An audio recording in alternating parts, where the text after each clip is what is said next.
Howdy y'all, welcome back to the channel. Now I know what you're thinking.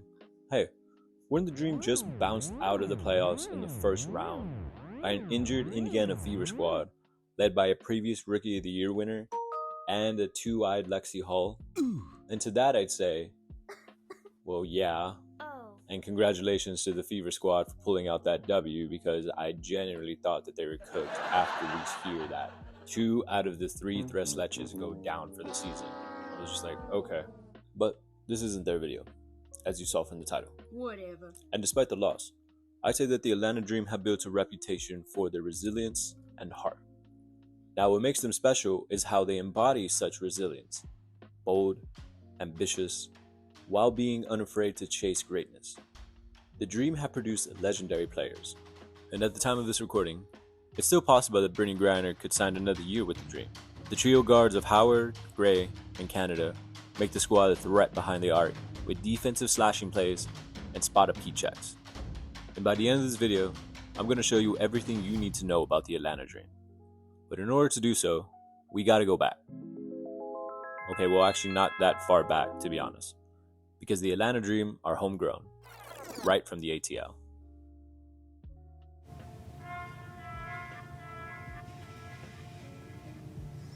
Now, despite their mix of Southern grit, speed, and a never-quit attitude that has taken them all the way to the heights of the finals, the Dream sprouted from humble beginnings during their inaugural season.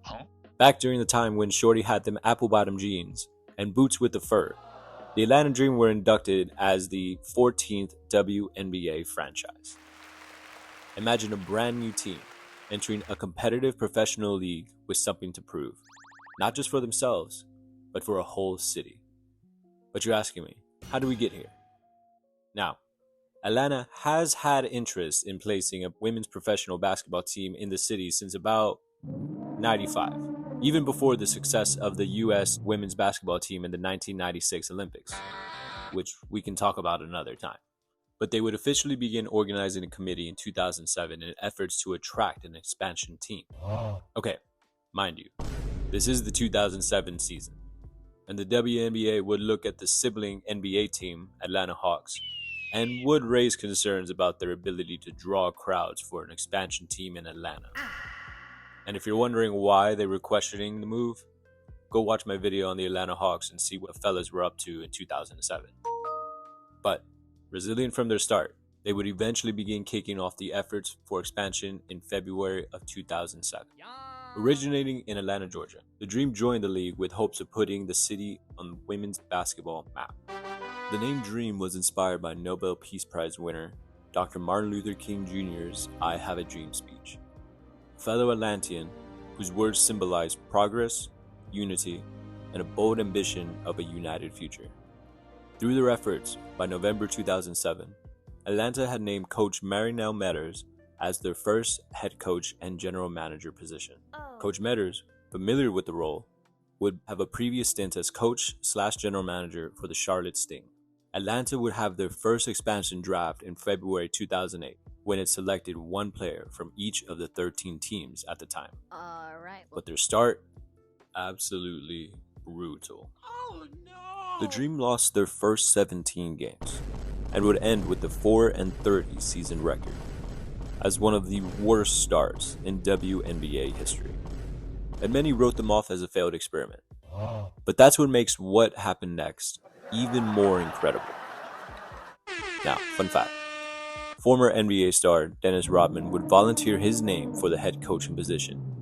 However, ownership would decline the offer, saying that they were looking for someone with a little bit more coaching experience, and decided that they should appoint a woman to the inaugural role, as the WNBA was a women's league. That's the best idea I have heard. Yeah.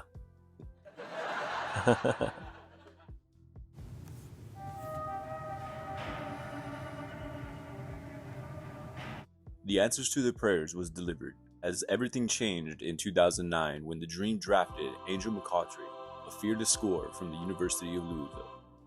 Think of Angel as Atlanta's answer to a superstar, a mix of elite athleticism, lockdown defense, and a fiery leadership style. She was the spark that lit the fire.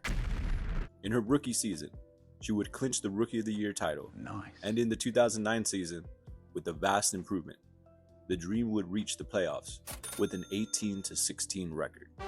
Such a drastic turnaround would earn Coach Metters the Coach of the Year award for her efforts with the team. However, the Dream would lose in the first round to the defending champs, Detroit Shock, in a sweep. But don't let that fool you. Angel wasn't just good, she was dominant. The 2010 season would end with scaling improvement, as the Dream would finish 4th in the Eastern Conference, making it through the first 2 rounds of the playoffs, securing a trip to the Big Dance for the first time after completing a sweep against the New York Liberty in the Eastern Conference Finals, marking that, in just a few seasons, the Dream went from a failed experiment to earning their place to compete for a championship. The 2010 Finals would see the Seattle Storm reign over the Dream in a sweep. However, the Dream weren't going out easily, as Angel McCoughtry would end the game with 35 points. Prior to the 2011 season, the Dream would trade for All-Star point guard Lindsey Harding. Despite the addition though, the Dream struggled to open the season, starting off 2-7 due to an injury that would sideline Angel McCoughtry and oversee commitments by power forward Sancho Little. However, all they needed was their legs beneath them, as the Dream would go on a 14-5 run after the 2011 All-Star break, carrying momentum into the playoffs, where they would sweep the Connecticut Sun and defeating the Indiana Fever to return back to the finals, where they would fall to the Minnesota Lynx in 3 games. But that's just Lynx basketball. Oh my god. The following season, in 2012, would see a shaking coaching, kicking off with the 12-12 start and the release of GM and head coach Marinell Metters during a dispute with league-leading scorer Angel McCoughtry. Oh damn. The Dream would replace Metters with coach Fred Williams, finishing the season with a 19-15 record, but would lose in the first round of the 2012 playoffs. The Dream would end with a 17-17 record in 2013, finishing 2nd in the Eastern Conference, making it all the way back to the finals, but once again getting swept by the Minnesota Lynx. Coach Williams' contract would not be renewed. During the stretch, Angel led the league in scoring during the 2012 and 2013 seasons. Known for her clutch plays, explosive drives to the basket, and intense presence on the court, earning multiple All-Star nods and all WNBA first-team honors. Under Angel's leadership, the Dream became known as one of the most dangerous teams in the league, despite often being underdogs. But what made the Dream special during this time was their defense-first, fast break style. Wow. Angel and her teammates, like Erica De Souza, Sancho Little, and later Tiffany Hayes, were relentless. They played tough, physical basketball and weren't going to back down from the bigger name franchises like the Minnesota Lynx or Phoenix Mercury. And fun fact, in the 2010 finals, the Seattle Storm would reign over the Dream in a sweep. Now, even though the Dream would lose, it is noted saying that the Dream did not lose any of the game in the series by a margin of more than 3 points.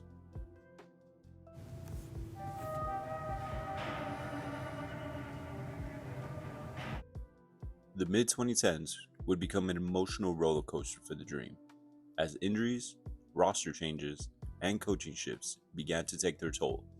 While the Dream still made a playoff push, including finishing with the best record in the East in 2017, and another deep playoff push in 2018, falling just short of another finals, they just couldn't fully recapture the magic of the early McCoughtry years. In October 2017, the Dream hired coach Nikki Collin as their head coach. Collin came over to Atlanta after serving as an assistant coach for the Connecticut Sun. Wow. The high point came in 2018 when everything clicked. Under Coach Collin, Atlanta had one of the best seasons in franchise history, finishing near the top of the league and coming within 1 game of reaching the WNBA Finals. It was a reminder of just how powerful the Dream could be when everything came together.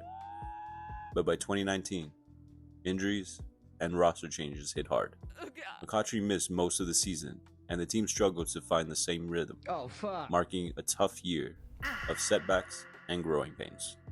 Still, that era showed the team's heart, never losing their fight, even when the results didn't go their way.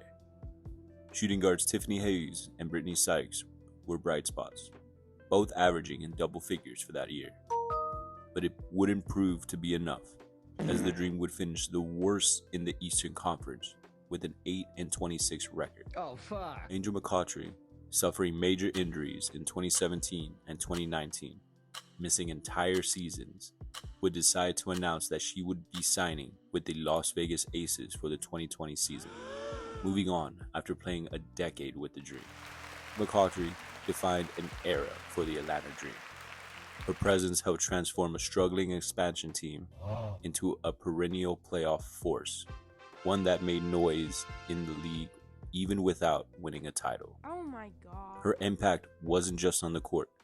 She inspired a generation of young athletes and helped grow the visibility of the WNBA in the Southeast.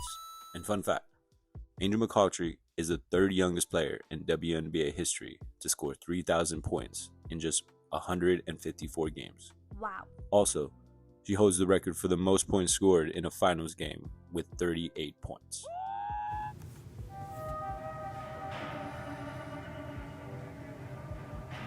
Imagine a team once led by a superstar, a fierce scorer, and face of the franchise, now suddenly needing to start all the way back to square one. The post-McCoughtry Atlanta Dream went from political storm to rising power, rebuilding through bold choices, young stars, and an unwavering belief in who they are. The 2020 season was chaotic, being shortened and played in a bubble due to the big cough. But the Dream season wasn't about winning titles. It was about growth and making a statement. Tiffany Hayes and Renee Montgomery announced that they would opt in to sit out during the bubble season, leaving power forward Elizabeth Williams as the only starter to return from the last two seasons. The Dream was played slightly better in 2020 compared to the previous season, but still missed the playoffs with a 7-15 record, finishing with the third worst record in the league. The team struggled on the court, but what made national headlines was their fight for social justice off of it. Not long after the protesting for George Floyd began, the WNBA and their players' union decided to put Black Lives Matter and Say Her Name slogans on their warm-up gear during the opening weekend in a show of solidarity. Then Senator and team co-owner Kelly Loeffler wasn't okay with this and criticized the league for such a move. And then the craziest thing happened. At the next game, the team would wear black t-shirts with the slogan, "Vote Warnock," endorsing her election opponent, Raphael Warnock, a pastor that would go on to defeat Loeffler in voting and elected to the U.S. Senate. The Players Union demanded Kelly Loeffler sell her stake in the team, and in February 2021, Loeffler would sell her stake to a 3-person investment group, including former Dream guard Renee Montgomery, after the purchase approval by the WNBA. After all the turmoil, the Dream started fresh. They went through front office changes, coaching turnover, and a major roster reset. So if you were a fan watching that season unfold, you weren't really cheering for a title run. Oh, fuck. You were watching a young, scrappy team grow, stumble, and learn, while also standing tall in a historic moment where sports and politics collided. It was the kind of season where the story mattered just as much as the scoreboard. The Dream would hire Tanisha Wright as their new head coach in October 2021.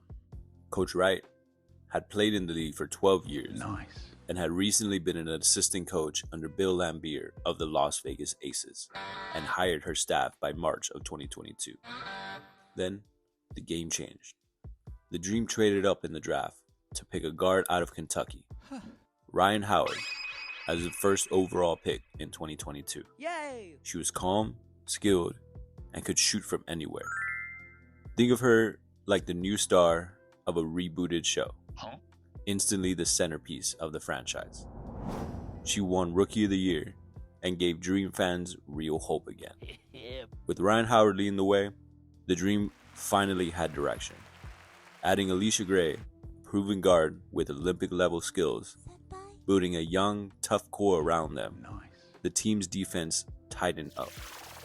These additions would balance out the offense, and in 2023, the Dream would end the season with a 19-21 record. Shooting guard Ryan Howard would average a cool 17 points per game, helping the Dream finish third in the Eastern Conference, making the playoffs for the first time since 2018, but losing to the Dallas Wings in the first round. The 2024 season would see the Dream end with a 15-25 record, finishing fourth in the Eastern Conference, where they would repeat last year and fall out in the first round. The Dream would part ways with head coach Tanisha Wright, hiring coach Carl Smesko from the collegiate level in November of 2024, marking him as their 8th head coach in franchise history. All right. It seems the Dream learned from the dominance of the playoff version New York Liberty, where in the 2025 offseason, the Dream would sign 10-time All-Star center Brittany Griner to a 1-year contract. Oh, damn. At the time of recording this, alongside shooting guards Alicia Gray and Jordan Canada, had another breakout season with the Dream. With the additions and step-ups of veterans, their identity is clear: fast, gritty, and fearless, with a focus on star development and defense off the bench. By 2025, the Dream were no longer rebuilding, they were re-emerging. Now, the 2025 Dream were one of the most complete and dominant teams in franchise history, with a revamped roster, a new coach, and a style that felt like it was built to last, only to see it end in a gut punch of a playoff upset from the Indiana Fever in the first round. Despite this, though, the Dream remain a force, organized, lethal, star-loaded, and more polished than ever expected.